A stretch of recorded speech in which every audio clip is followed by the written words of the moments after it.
Hello, listeners. Welcome back to another episode of Cognitive Dissidence. As usual, I'm your host. I'm Jacob Shapiro. I'm a partner and the director of geopolitical analysis at Cognitive Investments. I'm recording from Great Falls, Montana. I'm going to be speaking at the Montana Grain Growers Association conference here in just a couple of hours, but Rob and I sneaked in some time to record a podcast for you this morning, so we hope you enjoy. There have been a lot of recent ratings and reviews of the podcast recently. Really appreciate that. If you haven't done so already, that's a huge, massive help to us. Otherwise, you can reach me at jacob@cognitive.investments if you have questions or comments about this podcast or about what we do over at CI. So, with enough ado from me, cheers. See you out there. Cognitive Investments LLC is a registered investment advisor. Advisory services are only offered to clients or prospective clients where Cognitive and its representatives are properly licensed or exempt from licensure. For additional information, please visit our website at www.cognitive.investments. The information provided is for educational and informational purposes only and does not constitute investment advice, and it should not be relied on as such. It should not be considered a solicitation to buy or an offer to sell a security. It does not take into account any investor's particular investment objectives, strategies, tax status, or investment horizon. You should consult your attorney or tax advisor. All right, it's happy Friday for the listeners, but happy Thursday to me and Rob. Rob, how's it going this week? It's been a busy one for both of us. It has been really busy, but it's all good. The UNESCO made the baguette a World Heritage artifact today, which was pretty cool. I don't know if you saw Macron brandishing the baguette and talking about its merits for the world at his press conference, but that was pretty neat.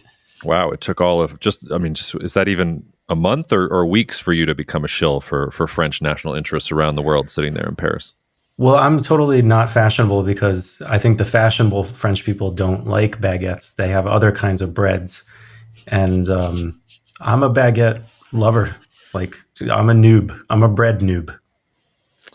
What other breads do they... I thought, what do you mean they don't like baguettes? What are they eating if they're not eating baguettes? Oh, there's like 40,000 different options. There's ones with nuts, all different shapes, cereal ones. I mean, it's way beyond baguettes. Okay, well, I'm not even going to go there. Well, yeah, I've been all over the place this week. I started the week in Madison, Wisconsin for a presentation to the professional dairy producers of Wisconsin. That was fun. By the way, shout out to Wisconsin. I love your state. It's great. I'm coming back all the time. It's like it's got everything you could want. Which is not to throw any shade at Montana, which is where I'm recording from right now. I'm speaking at the Montana Grain Growers Association later this evening in Great Falls. It's I believe it's 6 degrees outside right now and snow flurries. So I'm breaking out all my clothes from college that I haven't had a chance to use in over a decade, and some of them don't fit as well as they used to. And anyway, if we have any Great Falls listeners out there, don't worry. They're taking me to the Sip and Dip later this evening. I'll have to report back on the next podcast about what's going on there. But enough about what we're up to in the world.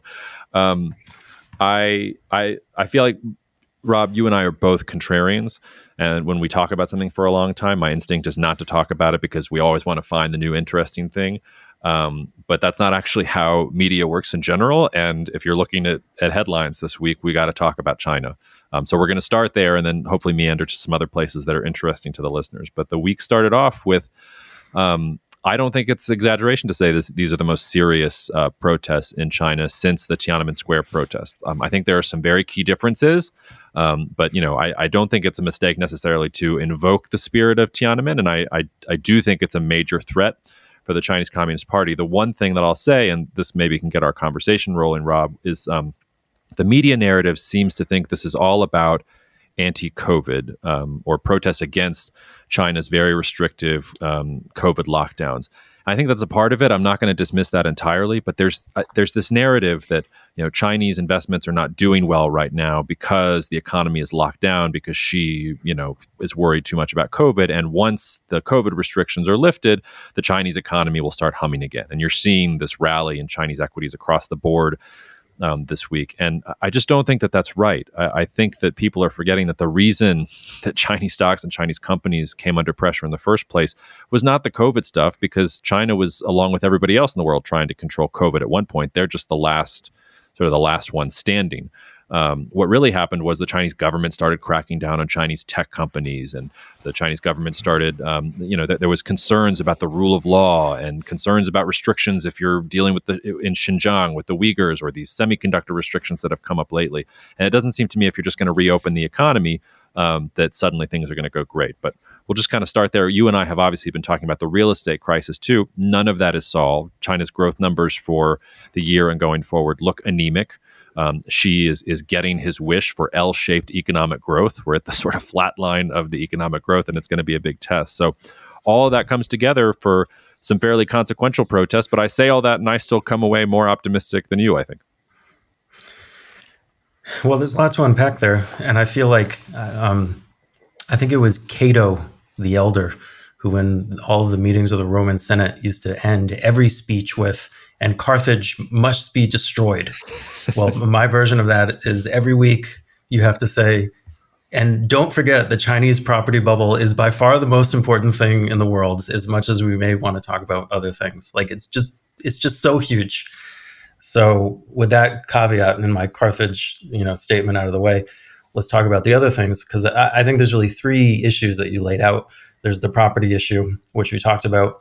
There's the sort of perceived governance issues, or sort of the U.S. investors waking up and realizing that China is not liberalizing in the way that some people thought, that there's going to be more intervention, that excess returns are going to be squeezed out of the private sector, all of those issues, which predated the most recent lockdowns, and then all of the other issues around COVID, stop-start lockdown issues, no one driving cars, oil demand plummeting, all of these things. So they're all moving in sort of different directions. And I wonder if you mentioned that there are similarities to Tiananmen, but also big differences. Could you enlighten us as to how you see that? Yeah. So, first of all, Cato the Elder, Rob the Baguette Eater. Is that how we should brand you from now on? I think that sounds good. It's a good way to be known to history. You could definitely do worse. So for me, my top two sources on this are Bill Bishop and Jonathan Spence. So I read Cynicism, Bill Bishop's newsletter, all the time. It's great. And then Jonathan Spence's The Making of Modern China is, for me, like it's my Bible when it comes to China. It was the first real book I read about China, and it's sort of, it's a really nice look at modern Chinese history from really the collapse of the Ming Dynasty, and ends just around Tiananmen. So I say that to say I've been following what Bill Bishop has been saying very much, and I went back and I was rereading my Jonathan Spence when I was trying to get my mind around it.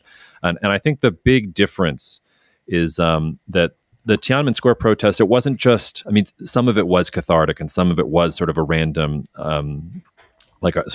outpouring of emotion that led to people in the streets. And there was a Chinese leader who died at the time that also had people kind of going out into the streets. But it was really a multi-year process. And it was a multi-year process where a generation of young Chinese people thought that the country was going to liberalize. So Mao was gone and Deng was in charge, and he was talking about both economic and political reforms. And I think a generation of Chinese students in particular felt like their country was going to be much different in the 1990s, that the liberalizing myth that we talk about in the United States, that they believed in in part in some of it, because that was part of what it meant to relax some of the Mao restrictions. And that happened over a period of years. There were a series of protests and sort of clashes between the Chinese government, the Chinese Communist Party, and people who wanted more emphasis on democracy or human rights and these sorts of things. And it all comes to a head at Tiananmen. And Tiananmen is where Deng has to make a very difficult choice. He sort of sees the protests getting out of control, and I think basically in Deng's mind it was, well, I can't have political and economic reforms. I can maybe have one, which is more important. And he goes for the economic reforms, and he crushes the protests in general. So I think that's a difference in the sense that I don't think you have a generation of young Chinese people who are expecting to live in a more democratic China 5-10 years from now. Like, Xi Jinping has not been telegraphing a more democratic China. So there's not that sort of ideological upswell or ideological coherence to what's going on. I think it has a lot more to do with catharsis. I think it's a diverse range of protesters. It's in a diverse range of cities. And I think it has to go back to a lot of different things. I'm sure the Xi stuff is part of it for certain aspects of the protesters, but I think part of it is the COVID-19 lockdowns. Part of it is Chinese policies that are leading to lower economic growth than the Chinese people were expecting. Part of it is Xi clamping down on sort of wealthy Chinese people or business owners and talking about redistribution of wealth and things like that. The protests were sparked by a fire in an apartment building in Xinjiang province, where 10 people died because apparently the lockdown restrictions were too much for the authorities to actually get in and help. But that city in Xinjiang where the fire happened, it had been locked down for 110 days. Can you imagine an American city being locked down by the U.S. government for 110 days? So even the Chinese people have kind of limits to what they're going at too. So the similarity, I think, is that it still poses a significant challenge to the Chinese Communist Party. When you get people out in the streets, people publicly denounce, you can get social media videos of people publicly denouncing Xi Jinping. Like, that's a big deal. That doesn't happen so often in China. But the flip side of that is that it doesn't feel like there's a coherence to the protest. It feels like there's this just exhaustion with everything that the Chinese Communist Party has been doing. And I think Xi is sort of at that similar moment with Deng. He's going to have to make some hard decisions. And the first decision, it looks like, is we're going to pivot a little bit away from zero COVID. I don't think he wants to.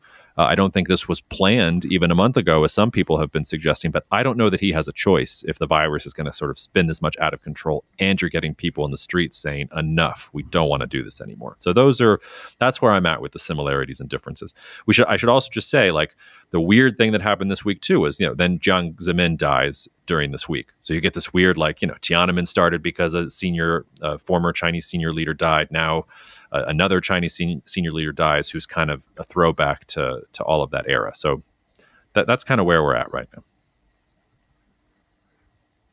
I guess the only thing I would add to that is, I think traditionally when you've seen major disruptions that actually result in regime change or true revolutions, they tend to happen when sort of the future direction of the country is somewhat open to question, and that is telegraphed by those who are in power.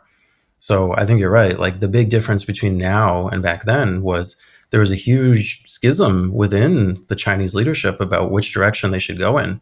And Deng Xiaoping had a very specific, more economic, liberal direction he wanted to go in, but he had enormous enemies who were trying to undermine him. There was a lot of internal dissension, and that was very out in the open. So, it's a very different environment now, as you point out. She has won. Like, he is the sole, big daddy standing on top of everything, and there's really not that same kind of existential question of which direction is the country going to go in, and there's no question that that's up for debate. So I think that's the right way to think about it. Is it's sort of catharsis, expressing frustration about certain things, but it seems very unlikely from my standpoint that this is going to turn into anything existential. No, and the comparison I made in the Global Sitrep this week that's going out on Saturday is that, we do have to talk about Tiananmen, and there are some of these overtones, but it's really, you're right, it's not so much about what is happening in Chinese society. It's more about, this is an inflection point for Xi, and in that sense, for me, it's sort of his Mao late 1950s move. So Mao, authors the Great Leap Forward in the late 1950s. One of the big aspects of that is that China is supposed to become self-sufficient in grain. His bureaucrats are so scared of him that they are afraid to tell him that none of the quotas that Mao has been setting are being met. And Mao, believes the faulty data, and nobody's telling him differently. And what you get is famine that kills literally millions of Chinese people because Mao doubles down and he's not willing to see things different. Deng is sort of at that moment. He staked a lot of his reputation on zero COVID. It's not going to work. I think it's admirable how long China was able to contain the virus. If the entire world had that kind of discipline, maybe we would live in a different place. But there's no use crying over spilled milk. But now he can't control it anymore, especially in a globalized economy where the virus is becoming more contagious, all these other things. So he either has to let go and pivot and be open to change and, all the sort of weakness or uncertainty that comes with a leader pivoting on something like that, or he doubles down. And if he doubles down, it's kind of that Mao late 1950s moment. And that's really, I think, when Mao lost control. Like, everything that happens after the 1950s, the Cultural Revolution, like all that stuff is Mao just like really like, tight knuckles trying to keep his control over the system. So we have a real test here to see if Xi has enough flexibility and enough confidence in himself to make the pivot away.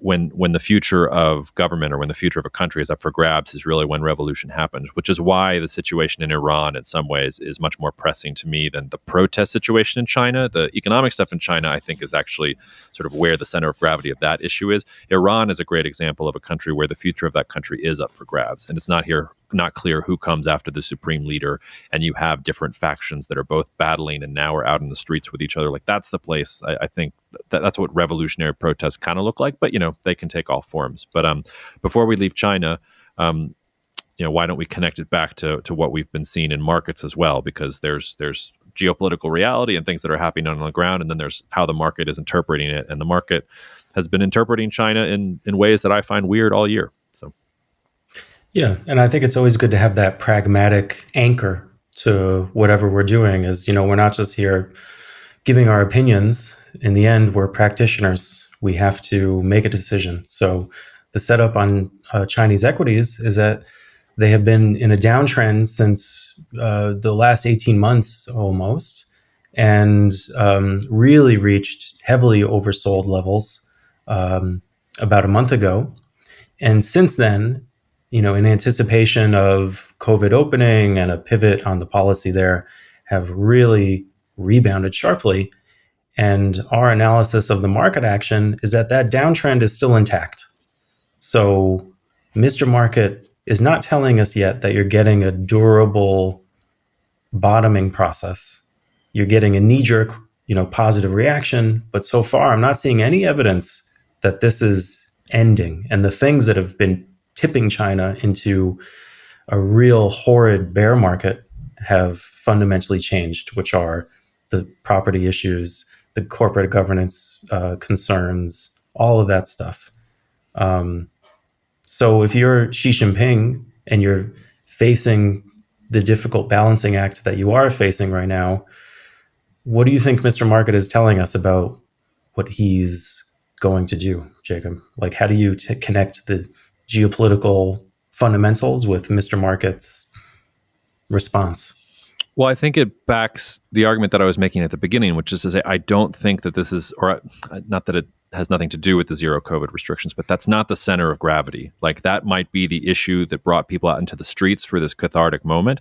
But the reason I think Chinese equities have been in that bear market is for all the other reasons. We've got the property crisis. We've got the concerns about rule of law. We've got the trade war, which is kicked into another gear. None of that is going to be solved by a COVID-19 reopening pivot in China. And there's a flip side. We were just talking about this in our CI research meeting. The flip side of Xi's hand being forced and maybe having to pivot away from his zero COVID policy is the whole reason he has a zero COVID policy is because China has a shitty healthcare system, and he's worried about an older country with a lot of elders who could get sick, and a hospital system that can't handle being overrun by COVID-19. If you're going to pivot to sort of away from zero COVID, your healthcare system's going to get whacked. Vietnam is a great test case for this. This happened to Vietnam last summer. Vietnam got through it, but it was 6 to 8 weeks of hell in Vietnam and supply chain disruption all over the place. And China's has magnitudes more issues than Vietnam, and doesn't have the type of Western support that Vietnam did in sort of getting over its problems. So I guess I think what Mr. Market is telling us is that you can have the zero COVID narrative all you want. That seems to be what's being on the headlines and what's in social media and what everybody's talking about. It's really not the most important thing with China. There's the economic problems China's facing. There's the what happens that people aren't expecting with the zero COVID pivot away. And then there's also, the question we were talking about before, is Xi actually going to make the pivot, or is he going to double down? And is that going to cause sort of problems of its own? So you put all of that together, things don't look good. One thing I would say on the geopolitical front, there has been a little bit of a softening in U.S.-China relations in the last couple of weeks. It started with that Biden-Xi meeting in Bali. There were some tariff exemptions from both sides, reciprocal tariff exemptions extended for another 3 to 6 months on both sides that happened this week. There was a White House official telling CNBC that the visit in Bali was very constructive and has set up future bilateral dialogue.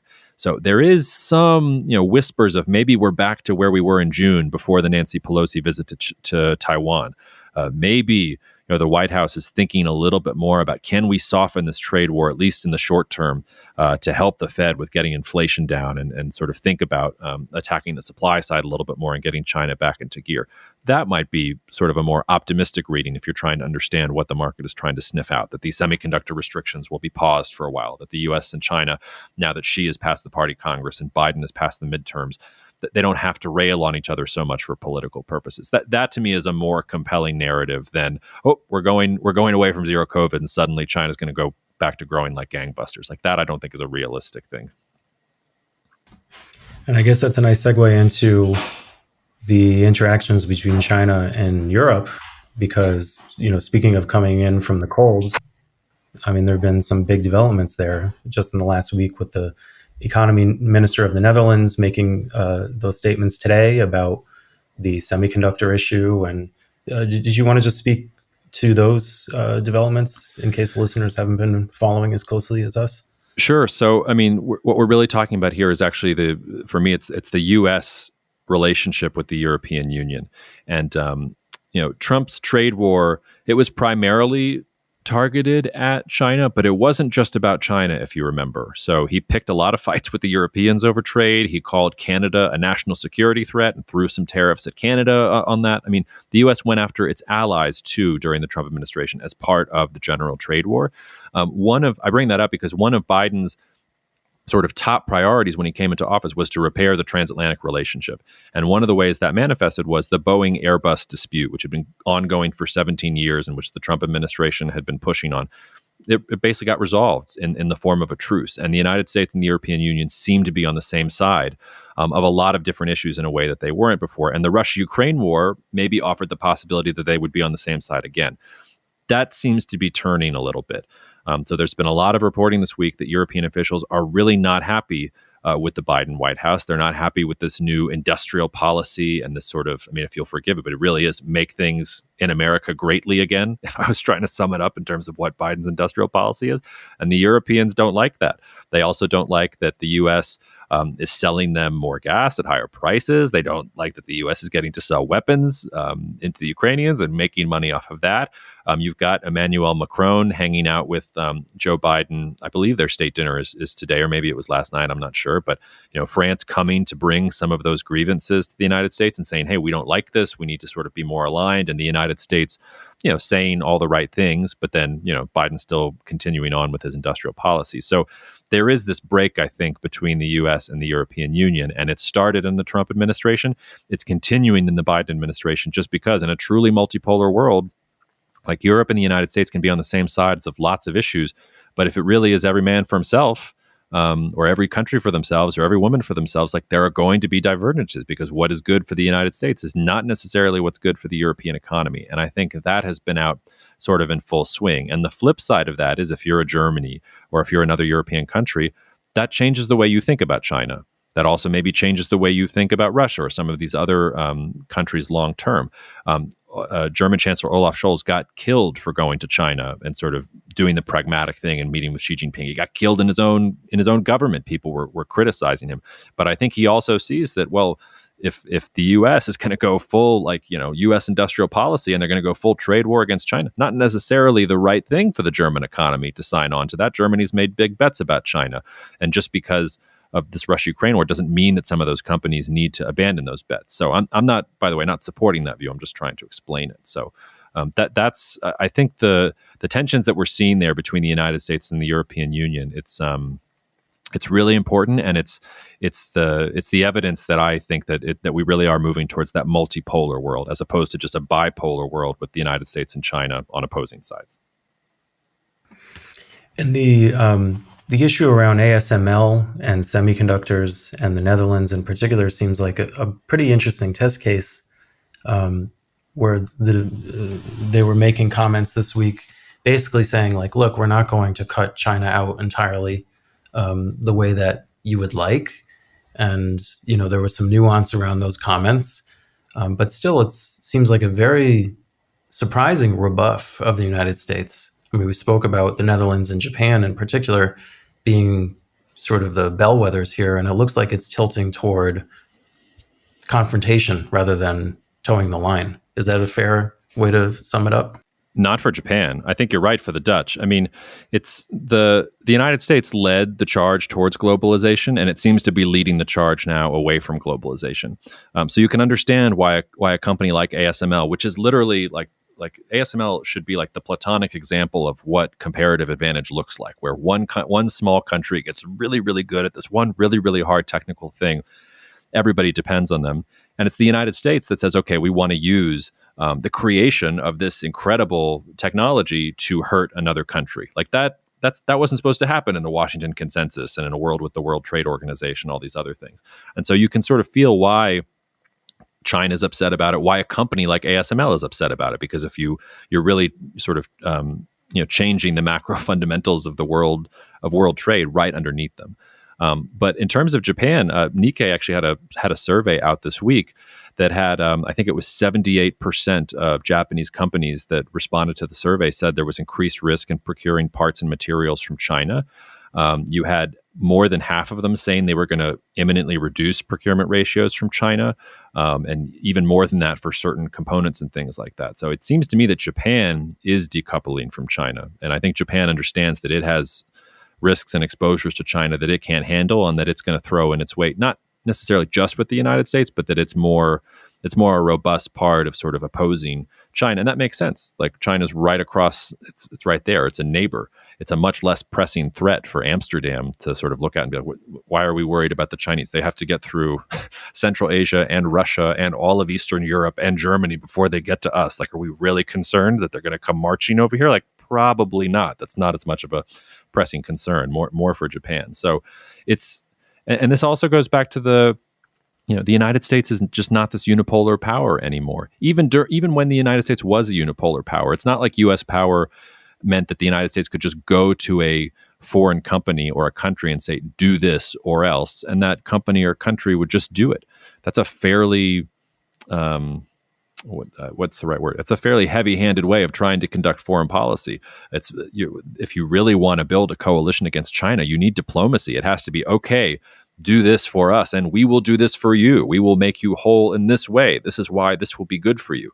The United States really isn't doing that. It's all about fear of China rather than here's the thing that we're building towards, because the thing that we're building towards is, and it's for both Biden and Trump, it's the thing that the U.S. is building towards is make America great again. There's no reason the Dutch should be cool with making America great again.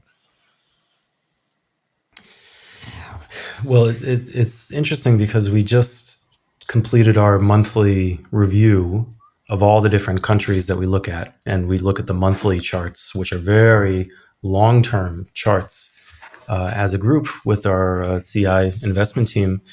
And it was interesting to step back and look at the broader themes that emerged from that. And I think, somebody made a joke that in some ways we're kind of long the U.S. security alliance, because the most bullish charts that we're seeing include Japan, Australia, Canada, Mexico. I don't know if you'd include Mexico in the U.S. security alliance, but they're certainly tied to the hip to the U.S.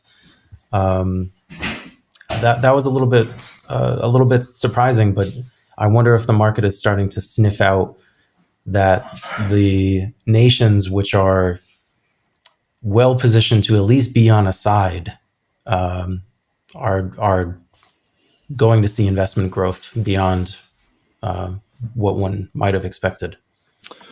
Yeah, although those countries also all share in common that they are not exposed to the Eurasian landmass.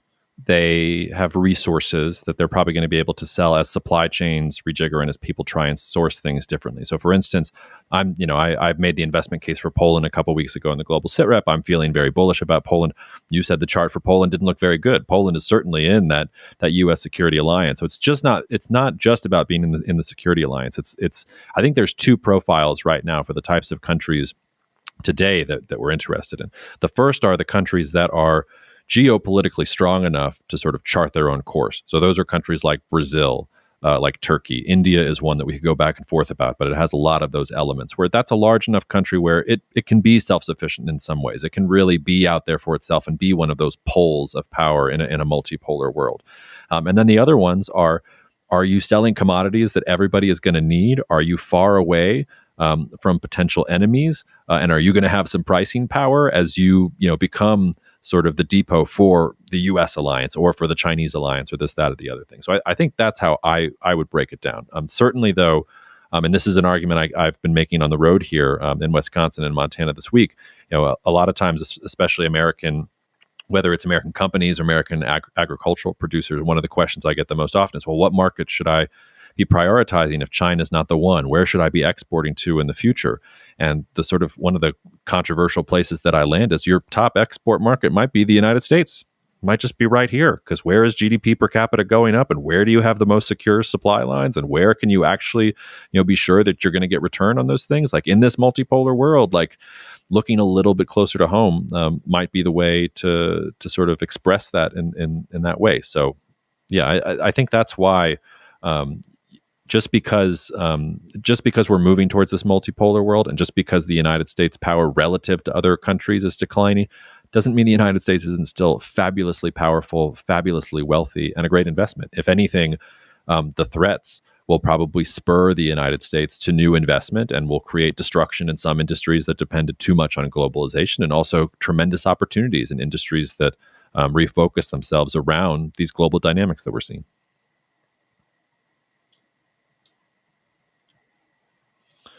Sorry, go ahead, Rob. Oh, no.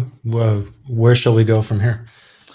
Well, I think the sort of last place to go for me, and there's sort of this is one of those weeks where there wasn't one big thing. I mean, I guess the Chinese protests were there, but there's just a lot of little things, and a lot of it's covered in the sit rep this week. But moving to kind of South America, there were two things that happened in South America in the last week that really caught my eye. The first was the developments on Venezuela. So Venezuelan political factions met in Mexico over last weekend, and they signed a deal to work together. And it looks like the Venezuelan opposition, which controls some of the Venezuelan government's frozen funds abroad, because countries like the United States recognize the opposition as the real leader of Venezuela, they're going to unfreeze some of those funds to help rebuild Venezuela's electric grid and invest in public health and some things like that. And then right after that, the U.S. said Chevron can go resume oil production in Venezuela 3 years after U.S. sanctions halted all those drilling activities. So I thought that was really interesting, because now you're starting to see the United States it's a very small step, but a step towards, hey, can we normalize relations a little bit with Venezuela? Which is something I've been thinking about for a long time, the United States thinking differently about Latin America, getting less ideological and more pragmatic. The second thing, and this may have gone under the radar in general, but Argentina and Brazil and Paraguay issued a pretty angry joint statement this week criticizing Uruguay, whose foreign minister is in Australia and New Zealand this week, trying to gain entry into the Trans-Pacific Partnership. And that's a big deal, because Uruguay and all those countries are part of Mercosur, and Uruguay has basically been doing whatever it wants from a trade perspective. It's negotiating a free trade agreement with China. Now it's running around talking about the TPP with Australia and New Zealand.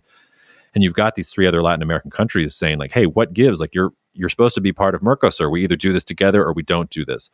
So the sort of slow decline of Mercosur is something I've been writing about and thinking about for a while. And I think it poses a real challenge and a real early test to the Lula government in Brazil, because Mercosur has not done what it was supposed to do. It didn't increase economic and trade integration within Latin America. In some ways, Mercosur really suffered from globalization, because all those countries just went and traded more with China. So do you try and keep Mercosur together? Do you try and bring Uruguay back in line? Is Brazil happy to let Uruguay be the fall guy for the ending of Mercosur? And they're going to think a little bit differently about how to think about, how to project Brazilian economic power and integration within South America in general going forward.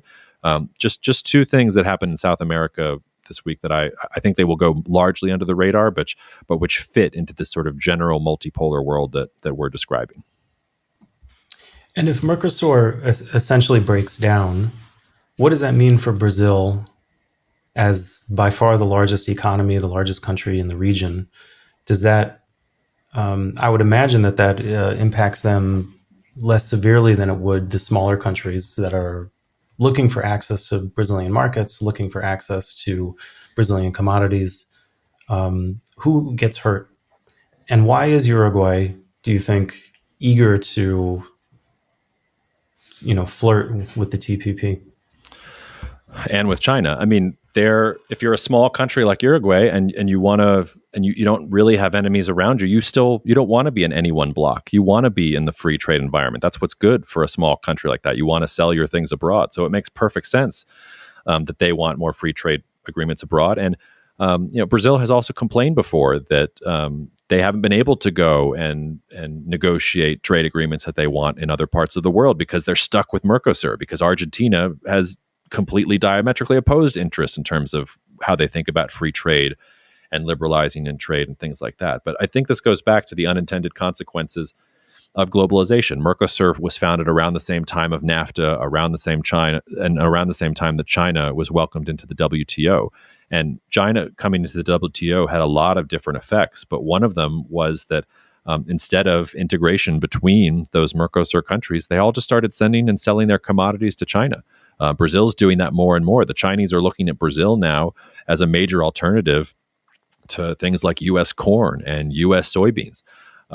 So I think for Brazil, it's an interesting sort of test case, because they can either try and remake Mercosur in a way that allows them to have that integration and build more economies of scale within South America. That's sort of our bullish thesis on it. Or, they can go negotiate their own free trade deals and just be a provider of commodities for China or whoever else in the world, which is sort of a continuation of Brazil over previous decades, and I think would invalidate some of our optimism about Brazil going forward. So I think that's where it is. I think that these countries would still they're still going to trade with each other. There's still a lot of cross-border flows. Like, Mercosur is not going to go away. Like, I don't think it's that sort of thing where the trade agreement is going to collapse and suddenly Paraguay is going to collapse into ruin because all these trade things aren't happening across the board. Like, that's not what I'm saying.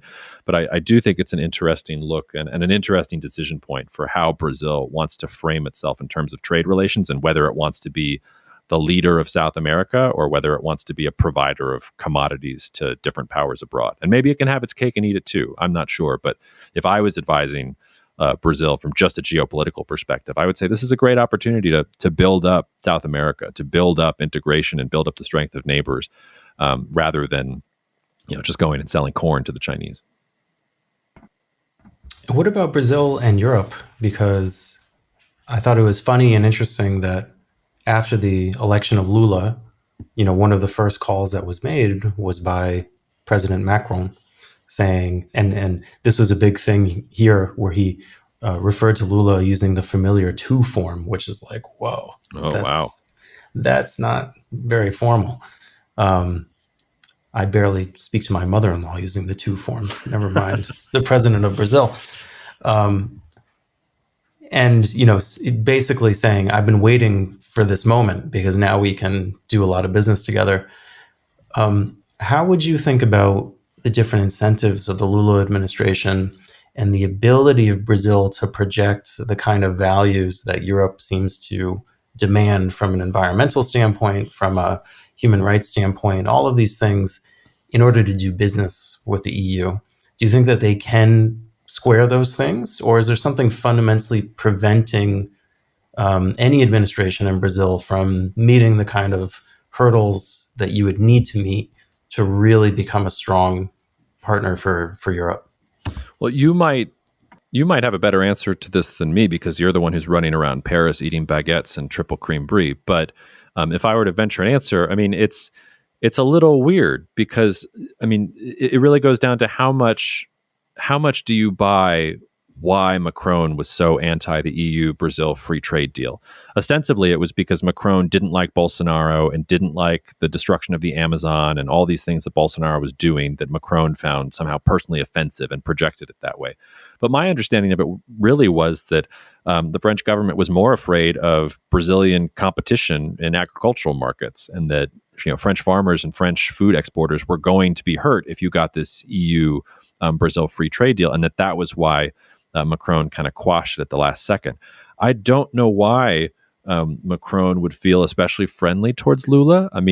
I've said this before, like Bolsonaro is crazy and he's got his own thing. Lula's not exactly like the best person in the history of the world if you're Macron, from a Macron standpoint. This is a guy who went in Time magazine earlier this year and said that Ukraine was half responsible for the Russia-Ukraine war. I mean, Macron is here in the White House or here in Washington, or is going to Washington this week to talk about how France and the United States need to be on the same page about resisting Russia. And France is supposed to be the one that is standing up to Putin in defense of democracy and things like that. So you're just going to hang out with Lula and say nice things about him, even though he's been on that position. So it would be a little strange to me if it really is all just personality driven. But it's also hard to argue with it. I mean, if he really is using the two for him, and you also see sort of the vitriol with which Macron went after Bolsonaro, it was actually somewhat uncharacteristic for him. I think of Macron as largely pragmatic, and he was not very pragmatic at all with Bolsonaro. He was quite happy to make an example of him and look down on him and really make fun of him. Supporting Lula's, if France wants better relations with Brazil in the long term, that's not the way to do it, because Lula may be in office, but he's in office just because of how crazy Bolsonaro was. It was obvious in the last election that the center right is where most of the votes went. Like in the Brazilian Congress, it's the center right that has control. It's not Lula's acolytes that were sort of winning the election in large terms there. So it's a bad bet, I think, there for Macron if that's the way he's thinking about it. Well, it seems like it's on the environmental issues, it's a sort of easy win for him in some ways, because he's been tacking to the right on sort of identity issues, immigration, all of the key bugbears of the National Front, which is now called something else, but it doesn't matter. And don't underestimate how important the environmental issues are here. And specifically in Brazil, like there's a lot of discussion about the Amazon, about deforestation. I mean, this is a huge topic of conversation. It's huge in the media, in the newspapers. It's probably the most important issue for the left at this point, as far as the thing that they can all agree on. So I think there's probably a bit of a balancing act aspect to that. That said, it's hard to imagine that Brazil would be engaging in any kind of free trade agreements without wanting to get access or preferential access for Brazilian agriculture. And that's another hugely sensitive subject, as you know. Now, there's been some weakening of that at the margin. So, for instance, the EU is now considering updating its legislation to consider different kinds of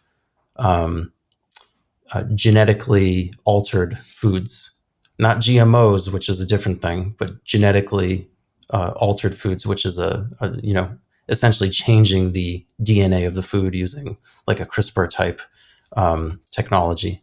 And that's surprisingly gotten some acceptance from some quarters. Of course, there's a big outcry in the places that you would expect, but they're kind of tiptoeing a little bit toward, hey, we need to be a little flexible in order to secure food and necessary commodities. But it's always going to go up against that historical motivating factor to always source locally, depend on European agriculture that adheres to higher standards and that sort of thing. And that's going to be a big stumbling block to get over, I think.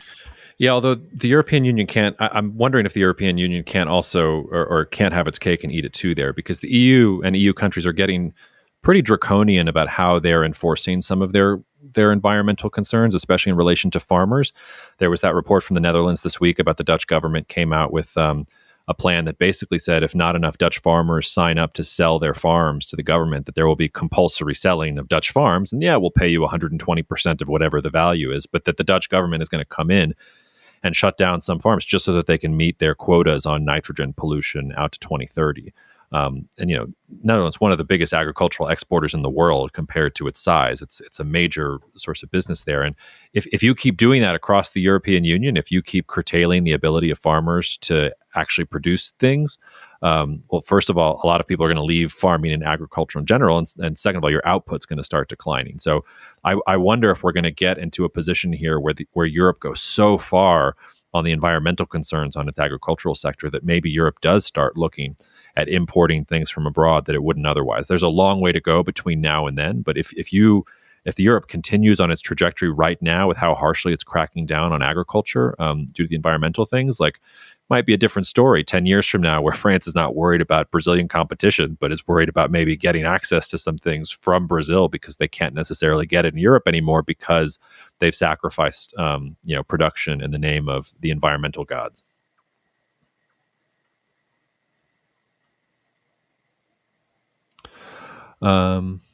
Anything else, Rob, before we close out here? It can be a short and sweet one this week.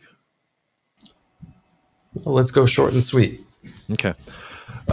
Listeners, we'll be back at you next Friday, and got a nice, I did an interview on the road here with Dan Bossi, which will come out on Monday, so enjoy that. And otherwise, I hope you all are warmer than me. I'm gonna go participate in the rest of this conference and try not to freeze my butt off. So.